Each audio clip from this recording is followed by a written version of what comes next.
Hast du Motte in der Wohnung, wird es ganz schnell richtig nervig. Die Fresse deiner Klamotte bauen Nächte und vermehren sich. Du brauchst dann jemand, der gut Motte fangen kann. Und ich sag dir für den Job, da bin ich der beste Mann. Vor deinem offenen Kleiderschrank bin ich zur Jagd bereit. Motte fangen braucht Geduld und auch ganz schön viel Zeit. Schwirren mir die Viecher, dann entgegenschlag ich zu. Mit der Hand erwisch ich einen nach der anderen ganz im Nu. Motte fangen, hab ich richtig drauf. Motte fangen, ich hol sie aus der Luft. Motte fangen, es ist mein Fall. Ich krieg eine, ich krieg zwei, ich krieg drei, ich krieg sie all. Motte fangen, völlig konzentriert. Motte fangen, weil schon nicht funktioniert. Motte fangen, es ist mein Fall. Ich krieg eine, ich krieg zwei, ich krieg drei, ich krieg sie all.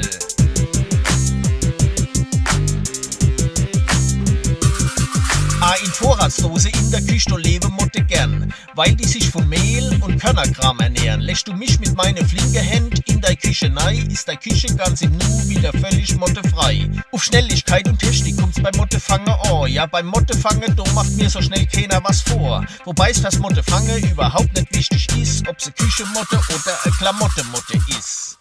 Motte fangen, hab ich richtig drauf. Motte fangen, ich hol sie aus der Luft.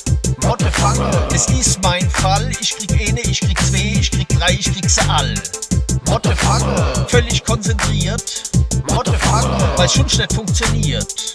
Motte fangen, es ist mein Fall. Ich krieg eine, ich krieg zwei, ich krieg drei, ich krieg sie all.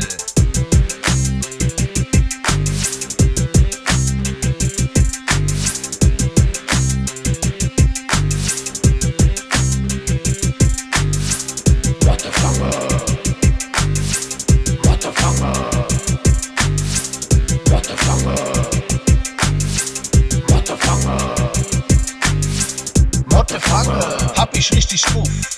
Motte fangen, ich hol sie aus der Luft. Motte fangen, es ist mein Fall. Ich krieg eine, ich krieg zwei, ich krieg drei, ich krieg sie all. Motte fangen, völlig konzentriert. Motte fangen, weil schon nicht funktioniert. Motte fangen, es ist mein Fall. Ich krieg eine, ich krieg zwei, ich krieg drei, ich krieg sie all.